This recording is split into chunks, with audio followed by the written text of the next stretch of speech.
When they speak about the tablets of oil, they're speaking about the Akasha records. The Akasha records are records of even what's taking place right now as we're talking. You follow? It's a record of events. Every event that's taking place. So if beings come into this realm from another realm and seize the Akasha records, they stop time as you know. You know what I'm saying? And that means nothing else is done until those records are freed. By beings, again, you have to come in from outside this realm. Okay, would you be conscious of it? Yeah, definitely. You'll be as conscious as you are now that nothing new is happening. Don't you see that nothing new is happening? The devil then went back and everything is old music, old cars. Oh, he has not gone one step. The reason why he has not gone one step further, because his time is up. His time ended on June 6, 1996. Then he was supposed to deliver you into the hands of the Luciferians on that last eclipse night. It just passed. That was supposed to be his delivery date, and it didn't go through. And there's chaos amongst them. And it's sad how many Christians, Muslims, Hebrew Israelites, Israelite Hebrews, the Israelite church, and all those people have no idea that this is going on because they played a Star Wars game with them. They played a Star Trek game with them. They played a Stargate game with them. They played a Arrival game with them. They played all these games with their minds. But they got thousands and thousands of books circulating amongst the Amorites about UFOs, how they're no longer UFOs. I mentioned to you many years ago about life on Mars, and now NASA confirms life on Mars. I mentioned to you about the Aldebaran constellation, where they come from, and now they're talking about Aldebaran on the news. The very description of those reptilians, those Luciferians, you have them in your Bible. They talk about them. They call them Nachash. The word Nachash is whisper, like the hiss of a snake. And they say a snake-like man conversed with their Adam and their Eve in their garden. You had the warnings. Now the day has come for them to deliver you into the hands of the Luciferians. And you have no idea this is taking place. You have these leaders who want to play the 1930 and the 1940 and the 1950 and the 1960 and the 1970 preacher game. Just to hold the congregation. They're not really concerned because they don't have the right knowledge, the right wisdom, and the right understanding. They have no idea of what's really taking place. The Honorable Elijah Muhammad told them that there'd be a rapture. The Christians told them there'd be a rapture. But you know, when the Christians are preaching about a rapture, you know what they're talking about? Beings coming to take you. They never take you any further than that statement, rapture, and they can't show you the word rapture anywhere in their Bible. They're talking about deliverance, they say. They're talking about them saving you. They're talking about you being resurrected, about your spirit leaving your body and your spirit coming into you full of the Holy Ghost. Ain't no spirit coming out, no place and filling you unless you let some demonic being walk into you and possess you like they do in the Pentecostal church. See, this is the day of the showdown. The man is here. It's no more joking, no more playing. Sheikh Dawood, he was the rival of Wally Dard Ford, or W.D. Ford. He knew both personalities. He knew both men. He knew the real one that intimidated in Moorish Science Temple. Ford, spelled as a Turkish would, F-A-U-D, and some spell it F-U-A-D. Abdul Ali Muhammad, the real one. We have a picture of him, you'll see, standing right there amongst the people of Noble Drew on a gathering of 1928 in the upper left-hand corner. That's him. Then we have one of Fard sitting in State Street Mosque, a picture right inside of our bookstore there. He's sitting in the middle of it, sitting right in the middle of the floor. That's him again. These ministers and these teachers today, they don't know this. They don't know that he died in 1992 in California.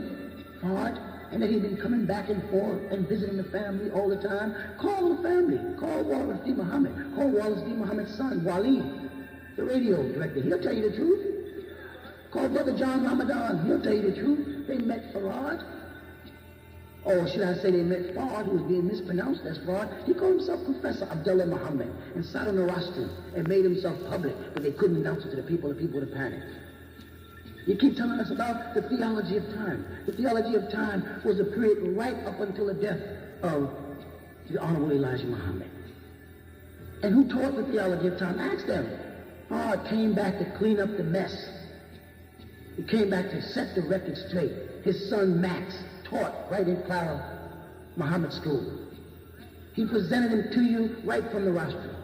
But no, you want to make Worthy the bad guy because he wants to tell you the truth, because you want to control the people to keep the money flowing.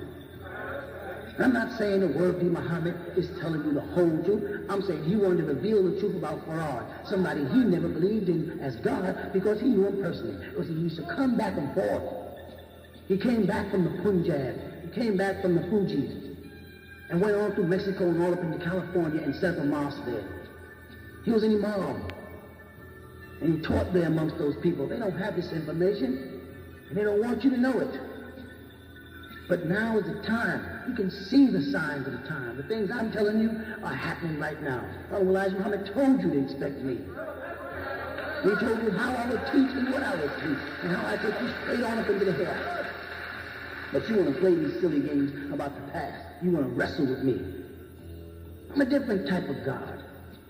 I'm not a spook God. I'm not a spirit God. I'm not your law of the Quran. Don't be using that as an excuse to come out against me. I'm the God the kind of God that wrestled with Jacob. I'm the kind of God that sat down and ate with Abraham. I'm the kind of God that met Lot at the gate yards of Sodom and Gomorrah. I walk and talk with Enoch. I'm that kind of God. Idris, as you call it. The physical God, just as you came down to see what they were doing in the Tower of Babel, to prevent Nimrod from doing a mischief thing. The kind of God that walked and talked in the books of Daniel, like Gabriel walks up, the man Gabriel. That kind of God, the physical God. But no, you don't want that. You want a spook, a spirit, an apparition. You want to live in a ghost state, gospel dreams. And even those people who call themselves gods of the earth, 5% of the Nation of Islam, are still on this ghost thing. Talking about men, great men among us, Clarence 13X, who did the best he could do, but he is gone, he is dead, he is deceased. And Honorable Elijah Muhammad said, nobody's ever come back from the dead for you. You got to deal with what's living. And there's no man today that can deal with me that's living. And they know it, and you know it, so why are you wrestling with the angel in the human form? This is the day and time to set the record straight, to renew our story. The red and the blue star has become one of them, for those who know what I'm talking about. You can look up and see a glowing star, and you watch it glow from red to blue, glow from red to blue. That is the sign that I'm here. So, for this moment, this tape will continue. There's a series of tapes until I right a certain wrong, something that was perpetrated against me for an apology made that was misunderstood, as I was trying to get out the way at a sensitive time in the Nation of Islam's history, when the Honorable Elijah Muhammad was dying and the followers were in uproar, and I knew Worthy Muhammad was getting ready to introduce the real Farad to them and show how he was not God in the flesh, etc., etc. It was time for me to help, but my help was taken and thrown back in my face. When the very people who threw it in my face, like Dr. Khalid and them, are thrown out the Nation of Islam. They're no longer in it. It was a time set for this. And you people know, y'all are watching my works, and no man ever came on that translated all the books I've translated for you. I'm the only man that can say I stood up for 25 to 30 years and allowed myself to be questioned by any and all. No one can do it. They won't do it. They'll stand back and hold it and they'll preach and they'll teach and they'll scream and they'll yell and they'll look good, but they won't say, now, ask me anything that comes to your mind, anything that you doubt. And anything you've ever asked me all these years, I've always answered. There's nothing you could ask me I can't answer.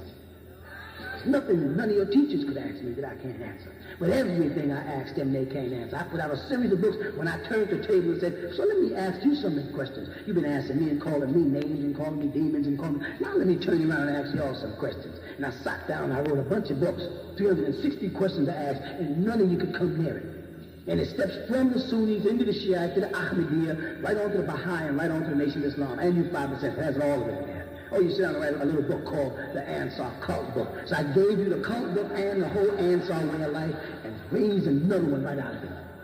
A new resurrection right in front of you, a whole new thing. And now you got something to say about that. And you can't deal with that either. How right does a man have to be before you'll bear witness to his divinity in human form? I'm as right could be. Nobody can stand against me. You have to talk about me, but not to me. And you have me with you now. Don't make the mistake that they made before of seeing the man and talking about him and not with him. They did that in the time of the Messiah, Isa, or Yeshua HaMashiach. They did that when he was here. And then once he was gone, people wished they would have sat with him and supped with him and talked with him. Don't do that. Don't make the same mistake. People that wish they would have joined in with the Honorable Elijah Muhammad. Once he was gone, it was too late. I'm here now. You have an opportunity to sit with me, sup with me, talk with me. You see my works. I'll bring the Torah to you in proper translation. I'll bring the Injil to you in proper translation from the original language. I'll bring El Quran to you in proper translation from the original language. And I was given that book of Lamb. This is nothing new. We don't need the followers of the Honorable Elijah Muhammad to be a great, powerful nation. The Nubian nation, the Ansar Allah, Nubian Islamic Hebrew was already a powerful organization, a raising nation with its own doctrine. Nobody had never said this before. No one never heard these things before. Hammerite knows what I'm saying is true. You people don't. They know this wisdom is yours. They know that you was once God, and I'm here to bring you out the dead back to life like Lazarus. They know that. That's the game time you're in. You don't have much time. You see the alignment, as I said earlier, when the planet shifts, all the continents are moving. You see the chaos in the world. They'll come down with their Christianity. Christianity to crush you, to smash you down. Crisis is what Christianity means. Crisis, confusion, chaos.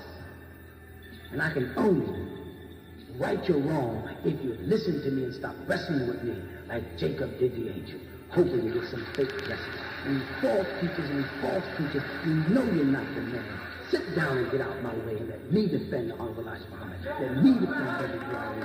Let me bring the way straight. We need our story. Until the next class of factology versus theology. I greet you in the Shalom Aleichem.